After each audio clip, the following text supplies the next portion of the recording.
It was the kind of quiet Saturday morning serenity James rarely allowed herself to enjoy, the kind where time moved slow, the sun filtered gently through the blinds like golden ribbons, and the world outside her door felt as distant as the deserts she'd fought through and the jungles she'd vanished into with her elite unit.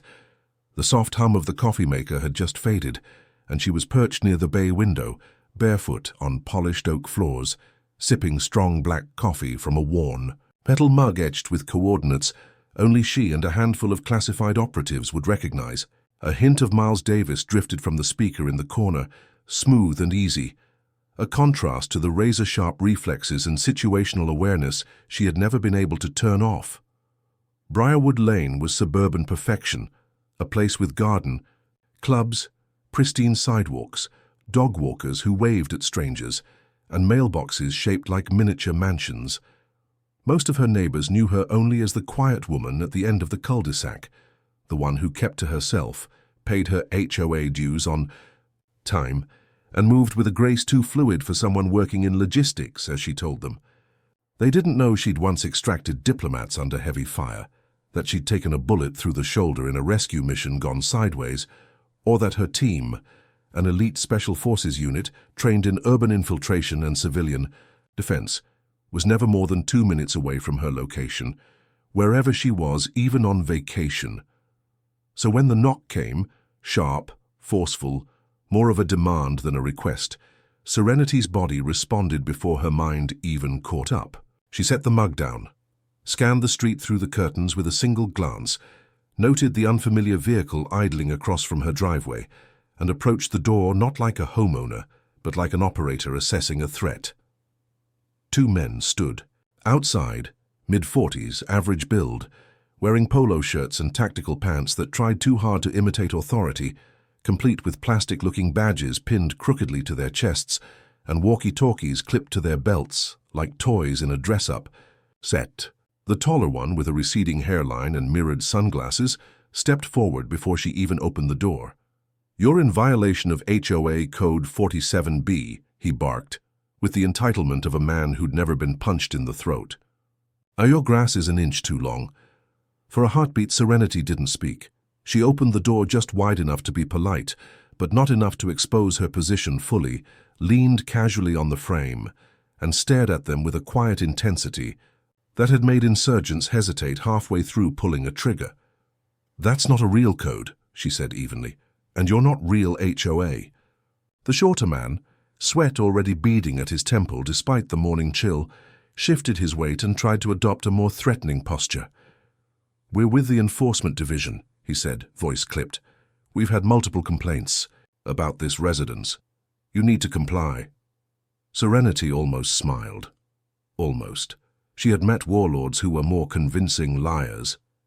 "You're either trespassing or impersonating officials," she said, "or both." The taller one stepped closer, emboldened by her calm, mistaking it for weakness, not realizing he was now in her zone, her kill box, as her team would say. "Lady, I suggest you take us seriously before things escalate," he said, and his hand hovered near what looked like a civilian-grade taser clipped to his belt, worn like a sidearm. Her muscles coiled instinctively, every fiber ready to act. But she didn't move. Not yet. She didn't have to. Because while these 2 self-important frauds tried to assert dominance over a woman they assumed was alone and vulnerable, Serenity's gaze flicked, for just a fraction of a second, toward the tall pine trees lining the edge of the street. Her team was there. Of course they were. They had protocols. They rotated surveillance. Even during downtime, they stayed sharp. When one of theirs was home, the perimeter was never unguarded. And that morning, her team had been watching the interaction from the moment the car pulled up with no tags, no decals, and mismatched plates.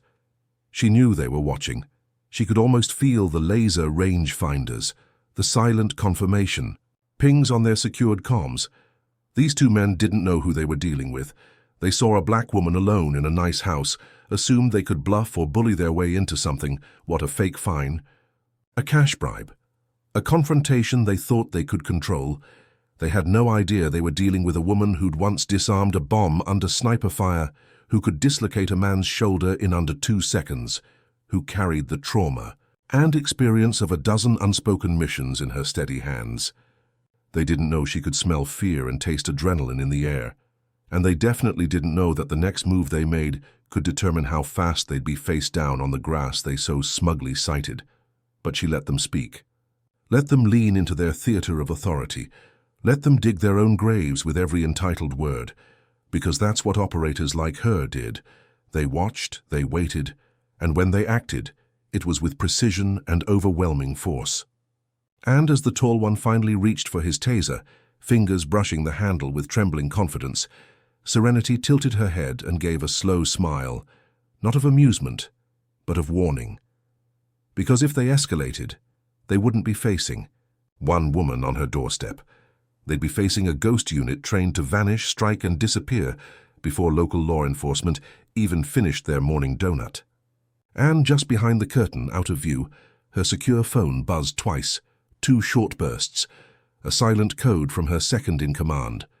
Confirmation. Eyes on, targets profiled, backup ready. And yet, Serenity said nothing. She just stood there, calm and unflinching, a storm wrapped in quiet. Because these men had just made a fatal mistake, not pulling a weapon, not impersonating authority, but underestimating the wrong woman on the wrong day. "Ma'am, you're being non-compliant," the shorter one growled, voice cracking slightly as he stepped forward, his hand now openly resting on the handle of his cheaply holstered taser, a civilian-grade device bought online, probably without a background check, the kind meant to intimidate more than incapacitate, though Serenity knew better than to take anything lightly when electricity and panic entered the mix. Her eyes narrowed slightly, internal threat assessment systems already in motion, scanning posture, breathing patterns, wrist tension, glint of the sun on his watch, a Timex knockoff, paired with the faint trembling in his left foot, suggesting nerves, not certainty. These weren't seasoned criminals. They were amateurs high on perceived authority, emboldened by matching car keys and delusions of relevance, riding the false sense of power that came when weak men pretended to be wolves, in neighborhoods too quiet to expect danger.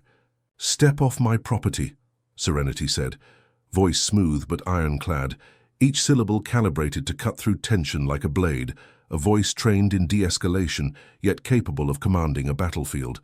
She didn't raise her hands or take a step back. She simply stood her ground with that coiled precision only veterans of covert ops carried, that unspoken warning carved into posture alone. But her warning was ignored. Instead, the taller one, his sweat now soaking the collar of his blue golf shirt, unholstered the taser with a quick jerk, as if performing for an invisible camera crew, mimicking moves he'd seen in poorly rehearsed cop dramas, his arrogance now fueled by adrenaline and ignorance in equal measure. He raised it, aiming its center mass at a woman who'd dodged sniper fire in Kandahar, who'd memorized the sounds of charging bolts and safety clicks in 5 languages, who'd once taken down 2 armed pirates with a broken broomstick on a hijacked vessel off Somalia's coast. Serenity didn't blink. Instead, time slowed, not metaphorically but through the lens of hyper-focused tactical awareness, the kind only honed through dozens of missions where one twitch meant death, the kind where the world faded into a tunnel of decisions and consequences. The taser clicked once, a dry electric pulse snapping the air, and though the trigger wasn't fully engaged yet, the message was clear. These men had chosen escalation, and that's when Serenity moved, not with violence, but with deliberate restraint, a slow pivot of the head, a calculated glance toward the tall pine trees beyond her fence line. A signal most would never catch, but one her unit had trained endlessly to decode. To the men standing before her, the moment passed unnoticed, a mere shift in attention, but to those watching through scoped optics and encrypted thermal overlays, it was the green light. Her team had seen everything, the approach, the failed intimidation, the weapon drawn. The overwatch point had been active since before sunrise. Red team, 2 members positioned on the neighbor's roof under cover of a satellite repair, were already adjusting trajectory.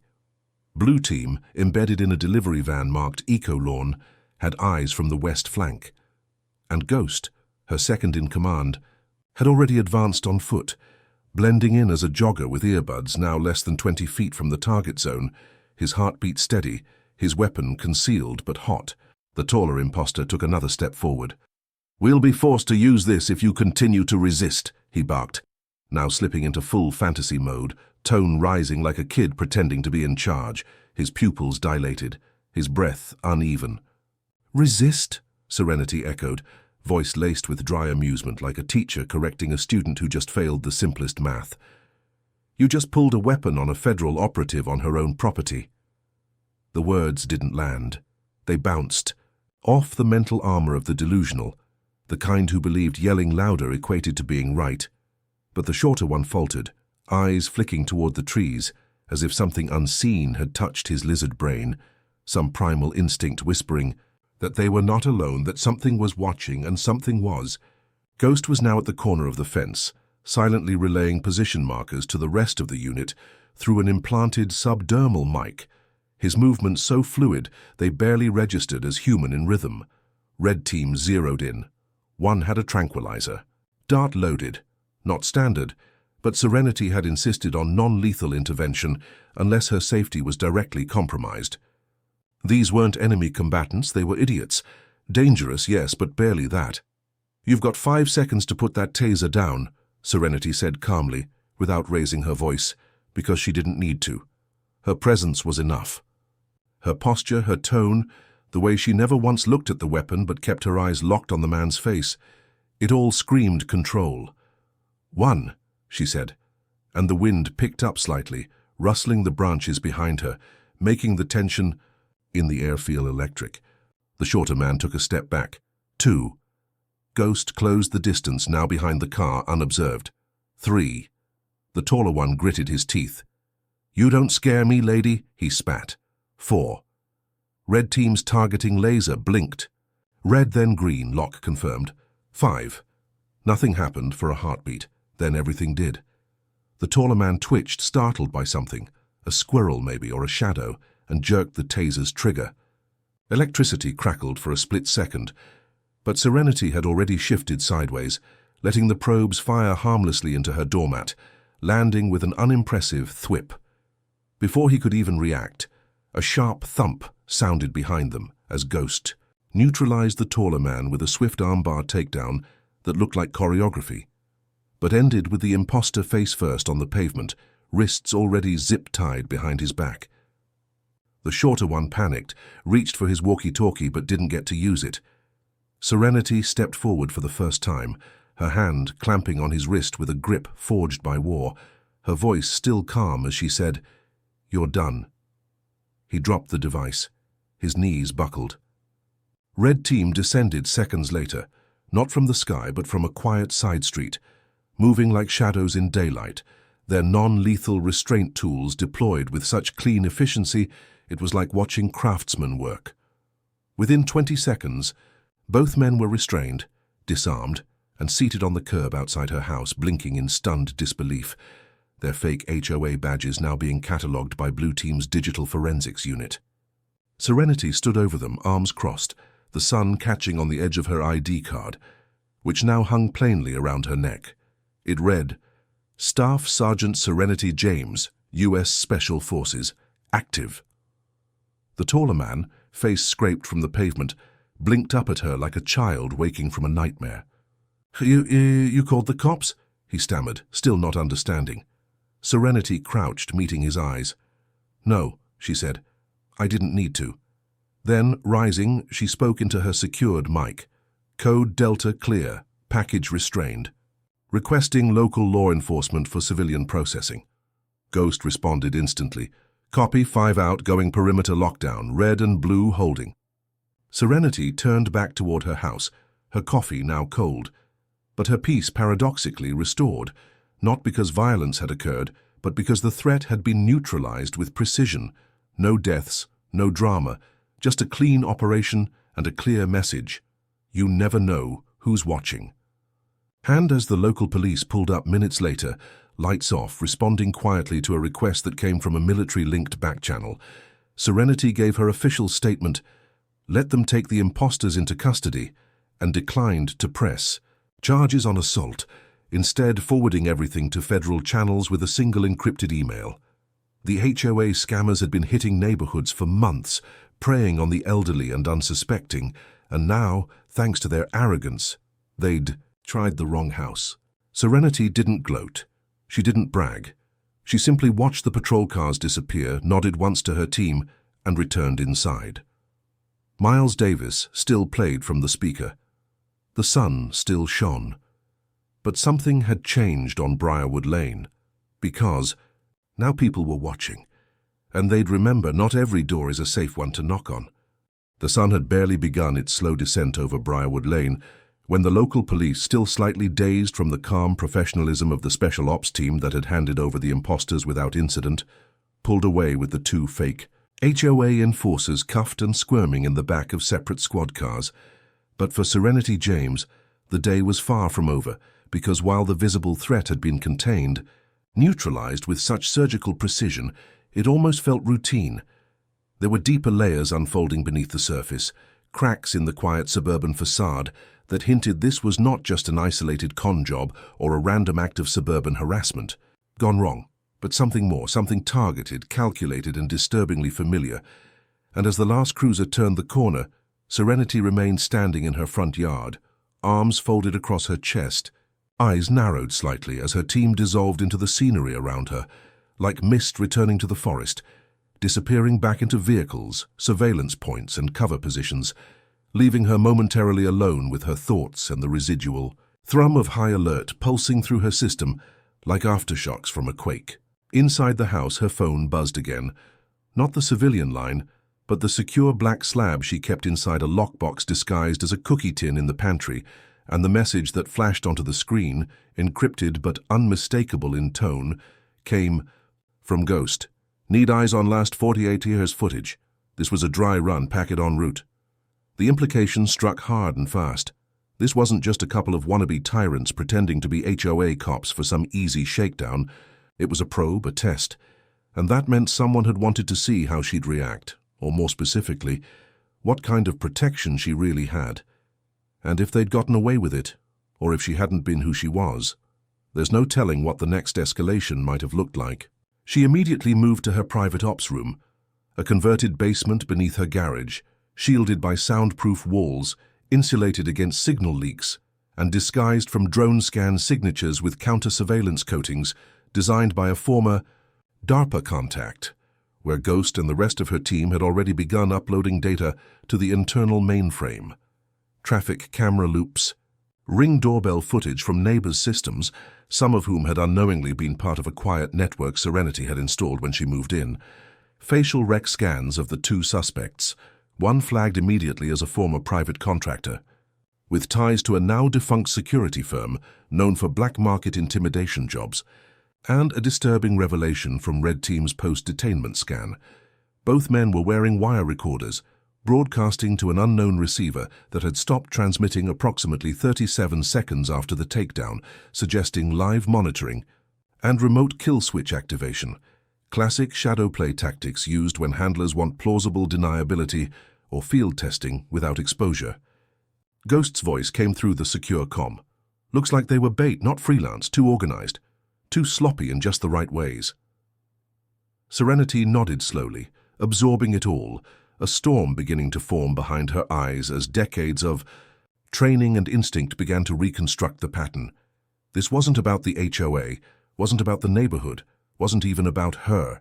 It was about provoking a reaction, mapping capabilities, and more importantly, seeing what kind of operator Serenity James still was now that she was retired, and if she still had the reflexes, the team, and the authority to strike back.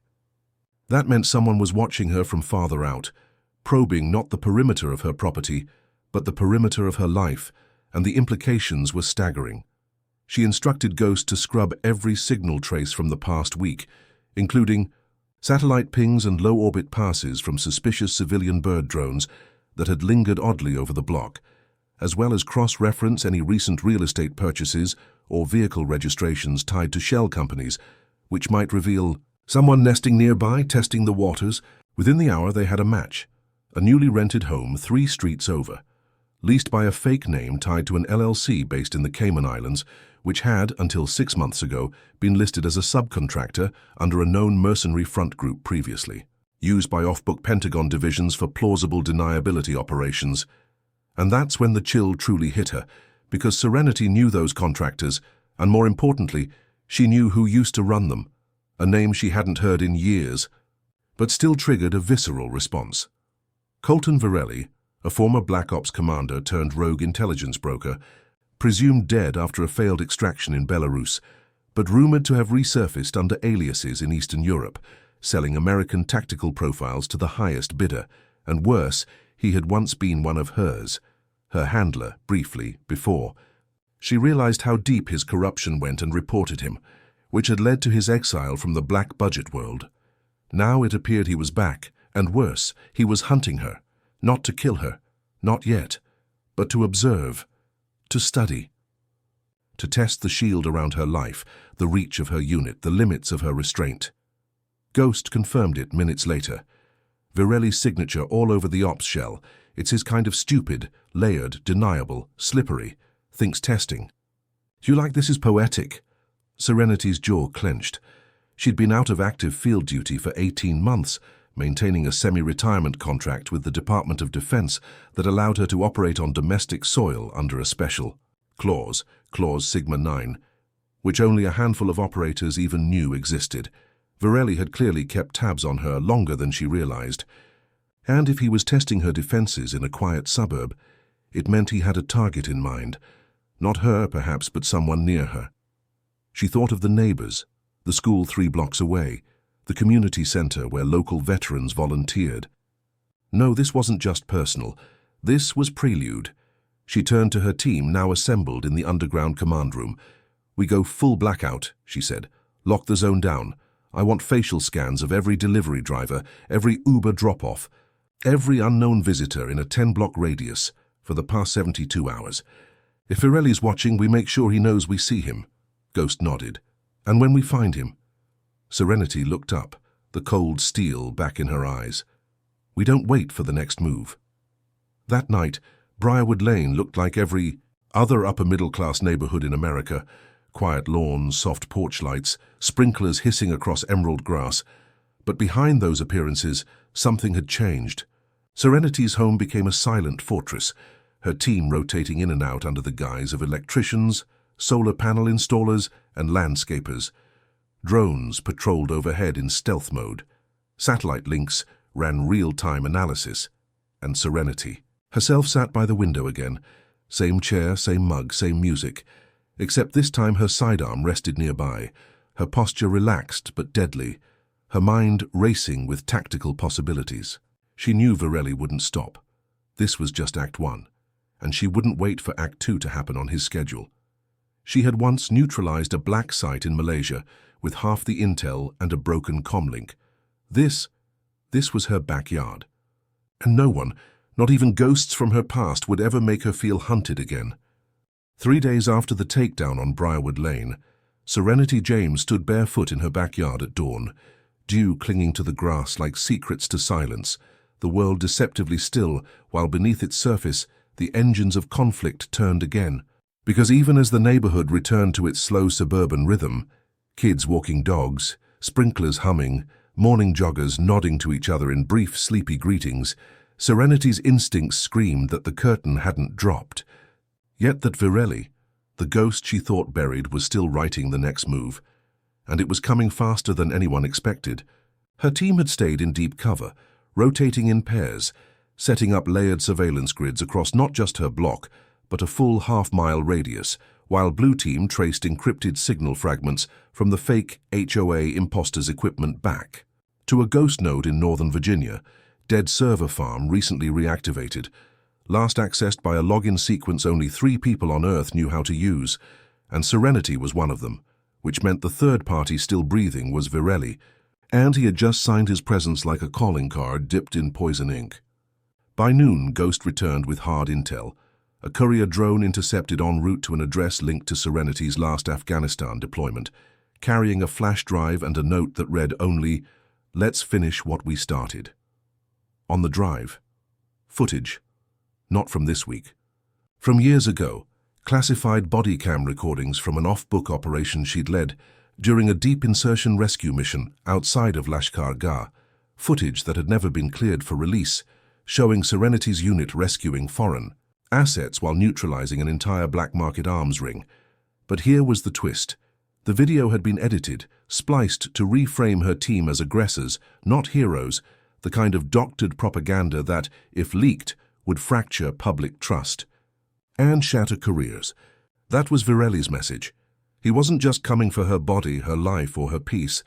He was coming for her name, her record, her legacy. And he was using old wounds and government shadows as his weapons. Serenity knew what had to be done. They couldn't play defense anymore. This wasn't a probe, it was a cyber-psychological offensive disguised as memory. She gathered her team, Ghost Red Team lead Harper, Blue Team signal expert Lou, and two of her former squad mates from the Kandahar unit who had quietly slipped into town under disaster recovery contractor credentials. "We take the fight." "To him," she said, voice ironclad, standing over the digital table where live feeds, thermal maps, and counter-signal diagnostics flickered like battlefield constellations. No more shadows, no more waiting. The team's plan came together in hours. Serenity had traced the reactivation signal from the server farm to a data relay site hidden in plain sight, a cybersecurity think tank operating out of a renovated warehouse 2 hours outside DC, registered under a dummy non-profit called the Vector Initiative, and funded through a tangle of shell donors that, once unwound, led back to old intelligence laundering schemes that stunk of Virelli's operational signature: burnt files, rewritten, access logs and contingency traps laced into network code like digital claymores. They moved at night. Serenity wore her old black recon suit, the one she hadn't put on since her last overseas mission, still perfectly fitted, still lined with memory. Ghost rode point in an unmarked surveillance van, eyes on thermal. Harper and Liu breached perimeter, access using deepfake credentials, slipping past the front desk guard like a whisper. Serenity entered from the side. No badge, no greetings, just a swipe of magnetic field disruptors and a lockpick flick as fast as breath. Inside, the walls were lined with bland corporate art, the kind that screamed normal, sterile, harmless. But beneath the main floor was the real hub, a secure data vault with triple-factor encryption and one biometric lock, hers. Because Virelli hadn't just stolen her past, he'd built this honeypot for her, a trap designed to lure her into a confrontation with the ghosts he'd animated.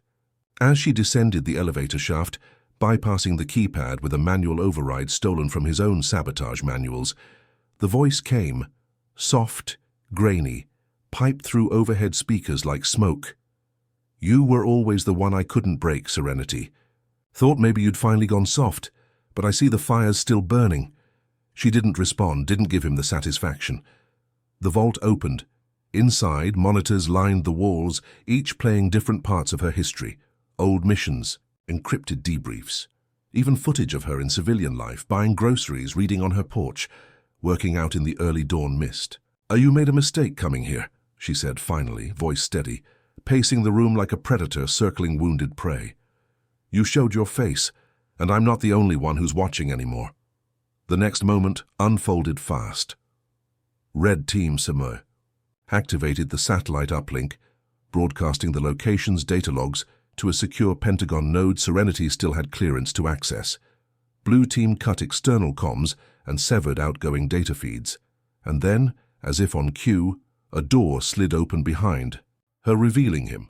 Not through a camera this time, not in whispered threats, but in flesh. Colton Virelli, older, leaner, eyes colder, wearing the smile of a man who believed he was always 5 steps ahead. "You know, I could have taken you out any time," he said, arms half raised in mock surrender. "But that wouldn't have been justice. I wanted you to feel it, what I felt when you burned my career, when you took everything and walked away clean." Serenity didn't flinch. "You burned yourself. I just made sure the fire spread." Virelli laughed, short and bitter, then lunged, not with a gun, but a small EMP baton, aiming for her comms, trying to isolate her. But Serenity moved first, sidestepping with the grace of muscle memory honed through 100 life-or-death encounters, and drove her knee into his ribs, twisting the baton from his grip and slamming him into the steel wall with a crunch that echoed. He gasped, trying to draw breath, but she was already locking his arm, pinning him. "This isn't revenge," she whispered. "This is accountability." Behind her, Harper entered, cuffs ready. Varelli struggled weakly, blood at his lip, and rasped, "They'll still come for you, others. I'm just the opening act." Serenity stepped back. "Then I'll keep the door open." Varelli was dragged out, processed by military counter-intel. Within the hour, the entire facility locked down, exposed, and flagged for federal teardown. But Serenity didn't go home right away. She sat on the rooftop, watching the sunrise bleed into the city skyline, knowing that while this chapter had closed, the book wasn't done. Not for her, not for the enemies who still trafficked in secrets and shadows. But she wasn't afraid. She had stood alone once. Now she had a team, a reputation, a legacy not built on vengeance, but on vigilance. Back at Briarwood Lane, the neighbors still waved. The wind still rustled the trees. And inside her home, her coffee was warm again. The past had come knocking, and she'd answered like only a warrior could.